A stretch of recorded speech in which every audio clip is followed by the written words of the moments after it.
এই সাহেব দেখেন না এলো ধান বাড়ি গেলে কি করছে? মুই তো হজ করে গেছি বেটাকে জমিকে ছাড়ি দিয়ে গেছি মানে দেখিস তো হে তা আমার বেটাটা দেখছে এলে কি করছে এলে কার বকরি খাইছে এলে দেখতো জানা না আমার বেটাটা কি বাল কামায় বাড়িতে মুই তো হজ গেছি তো ফেরাটা কইছিল যে এক কাজ তুই এলে ভিউলে দেখিস হে তুই বাড়ি এসে খাই বাল কামায় বাড়ি বসে বাল কামাটা তো বেটাটা কয়ে গেছি মুই হজ করে গেছি নু তো বেটাটা কয়ে গেছিল কিছু করে না দেখতো ধান বাড়ি এলে কার বকরি খাইছে এলে জ্বালা গন্ধ আল্লাহ রে নাগাল ধরি বানায় কার বকরি খাইছে অবস্থাটা খারাপ করলো দাদা দাদা মুই দেখছি যে কার বকরি খেয়েছে।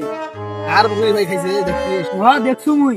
তা তুই তো খাইছে বকরি মুই যে হাজি মাছ তো দাদা হজ গেছিল তুই বকরি খাইতে দিবি না মুই 100 মিনিট খেলে দিছু তারপরও আসি দেখি মুই কি করি।